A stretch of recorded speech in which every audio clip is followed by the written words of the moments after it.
Fala rapaziada, saudações vascaínas, vamos que vamos para mais um vídeo trazer as... tem que ser um momento. Fala rapaziada, saudações vascaínas, vamos que vamos para mais um vídeo trazer as últimas novidades do nosso gigante da colina. E, enfim, no vídeo de hoje vamos esclarecer a situação de contratações dentro do Vasco. A grande dúvida, a grande preocupação do torcedor vascaíno é: quando vão chegar os novos jogadores e será que vão chegar novos jogadores? E no vídeo de hoje, com as palavras do próprio Alexandre Pássaro, diretor executivo do Vasco, a gente vai tirar todas essas dúvidas e realmente esclarecer quando vão chegar as novas contratações do Vasco para esse restante temporada. Então, fique ligado no vídeo para você saber de fato quando os novos reforços, enfim, vão chegar dentro do nosso clube. E além disso, vamos falar também sobre Nenê, uma declaração de fato totalmente surpreendente do jogador, que foi muito falado nessa semana sobre um possível retorno ao gigante da colina. E além dessas, muitas outras novidades no vídeo de hoje, falar sobre mudanças, partida importante domingo contra a equipe da Ponte Preta e muitas novidades. Mas antes de começar o vídeo, torcedor, eu quero aqui, é claro, dar as boas-vindas a você que está chegando no nosso canal pela primeira vez. Seja muito bem-vindo ao canal do Gigante. E como eu sempre venho falando nos meus últimos vídeos, estamos passando por um momento muito difícil dentro do Vasco. É de fato o pior momento da história do Clube de Regatas Vasco da Gama.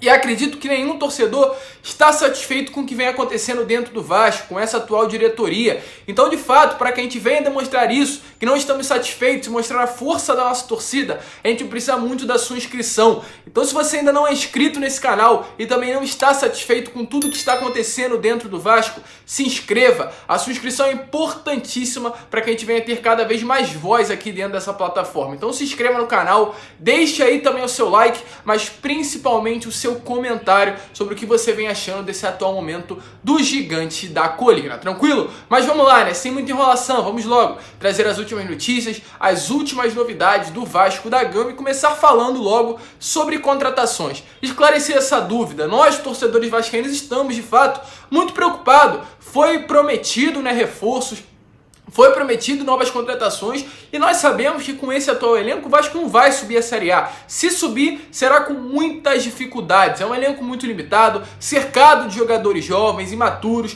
Tanto que a gente viu nessa semana o MT e o Juninho tendo que descer ao Sub-20, pois não tinham maturidade e cabeça ainda para jogar pela equipe profissional do Vasco. Isso provavelmente vai continuar acontecendo enquanto não chegar pelo menos jogadores mais experientes para estar com esses mais novos. Um plantel não pode ser formado, como é o atual elenco do Vasco, por jogadores das categorias de base. Acredito que atualmente temos 60% a 70% de jogadores crias da base do Vasco da Gama. Isso de fato vai complicar e já está complicando. Atualmente estamos em 12º lugar da Série B, um momento muito difícil, um momento muito preocupante em que nós não temos certeza se iremos retornar à Série A do Campeonato Brasileiro do ano que vem. E para que de fato o torcedor vascaíno venha ter uma tranquilidade maior, uma certeza com relação ao acesso, é necessário contratar, é necessário ir ao mercado e trazer novos jogadores. A gente vai falar no vídeo de hoje, no caso agora, sobre isso, sobre palavras do próprio diretor executivo sobre as contratações. Ele deixou bem claro que o Vasco dividiu em 3 etapas durante o ano a linha do tempo para contratar. Foi a primeira etapa até o início de março, até o meio de março. Foi a segunda etapa até o início da Série B do Campeonato Brasileiro. E a terceira etapa, que no caso é nesse período em que estamos agora, foi esclarecida pelo Alexandre Pássaro quando acontecerá. Então, deem uma olhada aí no áudio do Alexandre Pássaro falando sobre quando irá contratar esses novos jogadores que vão chegar para o restante da temporada. Assim, para talvez a gente fazer um ou outro movimento, não muitos, mas um ou outro movimento, e tudo mais ou menos alinhado, tá? Eu, quando sentei com o Salgado, pós-jogo do Inter, o jogo do Inter foi num domingo, né? Não, desculpa, pós-jogo do Corinthians, o jogo do Corinthians foi num domingo, e na segunda-feira que eu sentei com o Salgado, que a minha reunião com o Salgado é praticamente toda segunda-feira, eu fiz assim uma linha do tempo para ele do que a gente teria que fazer. Então, definição de treinador em uma semana, primeira montagem do elenco ia acabar mais ou menos lá pelo dia 30 de março, que até 30 de março, se a gente for ver aí, acho que chegaram 5/7, ia ter uma segunda montagem pré-Série B, e ainda, nessa minha linha do tempo, eu acho que ainda vai ter um terceiro ajuste talvez lá no fim da janela da Europa, dependendo do que for acontecer, das oportunidades que apareçam para a gente, tanto para a saída de jogador quanto para a chegada, do que tiver acontecendo ali, a gente vai ter mais uma mexida. Então tá tudo meio que planejado, a gente só ajusta os números no meio dessas datas. Então vocês viram aí, rapaziada, essa foi uma entrevista que o Pássaro deu ao GE no mês de maio ali, mais ou menos, onde ele falou sobre isso. Ele dividiu de fato a linha de contratações do Vasco em 3 partes. E essa terceira parte, que no caso é em que estamos agora, vai acontecer somente após o dia 31 de agosto, terça-feira que vem, quando inicia o mês de setembro e as janelas do futebol europeu se encerram. Ou seja, os jogadores que tinham que ser liberados vão ser liberados, vão ficar livres no mercado e aí sim vai ser o período de contratações do Vasco. Antes disso, antes do dia 31, é praticamente zero a chance do Vasco contratar, do Vasco inclusive anunciar novas contratações.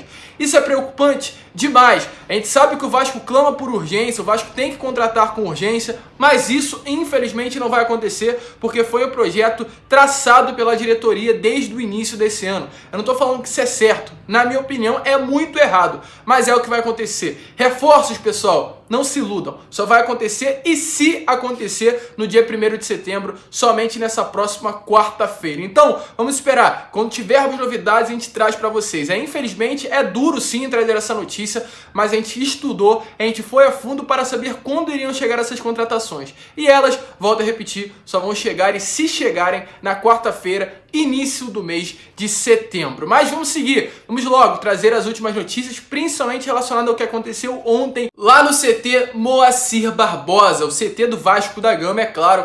Tivemos aí mais um período de atividade, mais um período de treinamento. O Lisca que está tirando tudo desse elenco, desde segunda-feira vem treinando com os atletas, ainda não havia tido esse tempo para treinar, botar a casa em ordem, como é falado dentro do futebol. Já são atualmente segunda, terça, quarta, quinta e hoje, sexta-feira, 5 dias de treinamento extensivo com cada jogador. E realmente a gente vê através dos bastidores da Vasco TV que o treino tem sido muito intenso. É um treino muito puxado para a parte física, tentando melhorar inclusive essa questão, porque o Vasco vem falhando. Parece que quando chega na segunda etapa da partida, no segundo tempo, o Vasco joga com 6 e o adversário joga com 12 atletas, joga com seu time completo. E infelizmente isso vem também causando uma dificuldade durante o decorrer da partida. E ontem tivemos uma notícia muito boa. O Castan, o atleta, retornou a treinar já com o elenco todo, já com todo o grupo, e pode ser uma opção importantíssima, é claro, para esse próximo jogo de domingo contra a Ponte Preta às 4 horas da tarde. Inclusive, falando em Castan,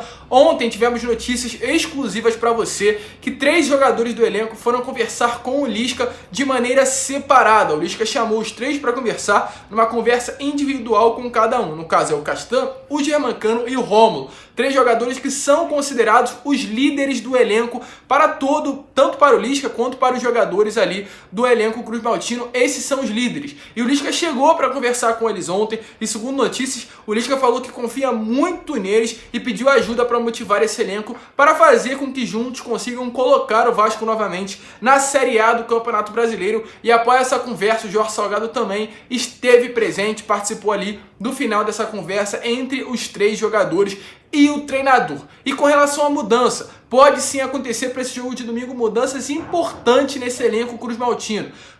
Com relação ao sistema defensivo, vai igual e realmente o esperado, com Vanderlei no gol, Zeca e Leonardo Matos nas laterais e a zaga formada pelo Miranda, que vem surpreendendo positivamente, e o retorno do Leandro Castan, uma zaga boa e, na minha opinião, a melhor que atualmente temos dentro do nosso elenco. Com relação ao meio-campo, uma mudança importante. Bruno Gomes segue como titular, mas poderemos ver ou Caio Lopes ou Matias Galarza formando ali o segundo volante. O Caio Lopes um jogador de mais qualidade e Matias Galarza um atleta de mais pegada. À frente deles, Marquinhos Gabriel, como vem acontecendo nas últimas partidas. E a trinca ofensiva pode ser formada por Germancano, Gabriel Peck e Léo Jabá. Um ataque rápido, um ataque que realmente quer fazer gols e busca a vitória para o Vasco da Gama, e muito provavelmente esse vai ser o sistema que o Vasco enfrentará a Ponte Preta nesse domingo. E, inclusive, essa é a grande dúvida do Lisca: Caio Lopes ou Matias Galarza? Dos jogadores que têm características muito diferentes, são jovens, crias da base do Vasco da Gama e surpreendem desde o início da carreira positivamente o torcedor vascaíno.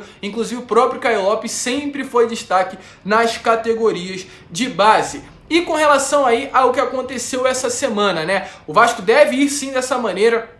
enfrentar a Ponte Preta, mas muito vem se falando de um meia armador, porque o Marquinhos Gabriel e o Sarrafiori não dão o que o torcedor vascaíno espera com relação à qualidade ao meio campo e com relação principalmente a fazer gols, a ser participativo nas partidas. O Marquinhos Gabriel de fato surpreende negativamente, porém por incrível que pareça os números do Marquinhos Gabriel são muito bons e superiores aos números do Carlos Alberto e do Douglas, meio campo, meias armadores que estiveram presentes nas campanhas do Vasco em 2009, o Carlos Alberto e o Douglas em 2013. Para vocês terem noção, o Marquinhos Gabriel é um atleta que tem aí 7 participações em gols, no caso com 4 gols e 3 assistências, e enquanto isso o Carlos Alberto e o Douglas têm apenas 6, no caso o Douglas com 2 assistências e 4 gols marcados, e o Carlos Alberto aí com 2 assistências também e 4 gols marcados. O único meia que o Marquinhos Gabriel fica atrás em participações na Série B do Campeonato Brasileiro é o Nenê. O Nenê que tem aí 16 participações em gols, com 5 assistências e 11 gols marcados. Foi um atleta muito importante na campanha de ascensão ao Vasco para a Série A naquele ano de 2016. Então a gente vê que apesar das críticas que são colocadas em cima do Marquinhos Gabriel, vem surpreendendo de uma maneira mais positiva do que tanto Carlos Alberto quanto o Douglas com relação a números nas edições em que o Vasco disputou a Série B do Campeonato Brasileiro. E falando aqui, é claro, em Nenê, vamos falar sobre a atual situação do jogador, O Nenê que nessa última semana foi muito comentado pelo torcedor vascaíno no geral com relação ao seu retorno. O torcedor pediu o retorno do Nenê, foi criada a hashtag Nenê no Vasco, ele foi um dos assuntos mais comentados no Twitter pela torcida vascaína e muitos torcedores ficaram aí de fato iludidos com o possível retorno do meia, muito importante, como a gente acabou de ver, para que o Vasco conseguisse retornar à Série A do Campeonato Brasileiro na Série B de 2016. Inclusive, em uma entrevista coletiva que ele deu para o canal Pilhado, o Nenê falou sobre isso, falou sobre o sentimento que ele tem ao Vasco da Gama quando perguntado se realmente gostava do clube e o que ele sentia pelo Vasco. E ele respondeu de uma maneira de fato surpreendente, uma maneira que de fato demonstra o sentimento do Nenê pelo Vasco e quem sabe esse sentimento não pode trazer ele de volta ao Gigante da Colina. Então dê uma olhada nas palavras do próprio vascaíno, né, cara? Minha família...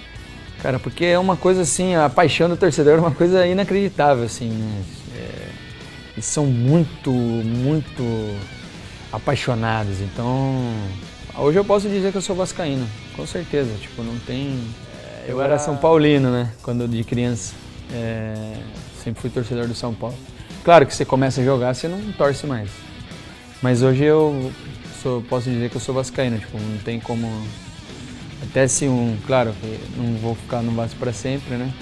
Minha carreira já tá acabando também, e até depois da minha carreira eu vou continuar sendo torcedor do Vasco. Então foi aí como vocês viram, rapaziada, a declaração do Nenê, demonstrando que de fato é um torcedor vascaíno, que torce pro Vasco, e mesmo quando acabar a sua carreira, vai continuar torcendo pro Vasco da Gama. Vai continuar sendo um torcedor vascaíno. Isso de fato aumenta a esperança do torcedor com relação ao retorno, já que nessa última semana foi o grande assunto, Foi o grande assunto que a torcida vascaína comentou sobre o retorno do Nenê. Quem sabe o atleta, o meia, não pode ajudar o Vasco a fazer com que o Gigante da Colina retorne à Série A do Campeonato Brasileiro. A gente falou de Marquinhos Gabriel agora e a gente sabe que o Nenê, mesmo com 40 anos, é um atleta que tem mais qualidade que o Marquinhos Gabriel e por estar já com 40, com uma idade muito avançada, ele não deve mais jogar muito tempo profissionalmente, deve ser no máximo essa ou a próxima temporada. E quem sabe não pode encerrar a carreira vestindo a camisa do Gigante da Colina e terminando ela ajudando o seu clube do coração a retornar à elite do futebol brasileiro.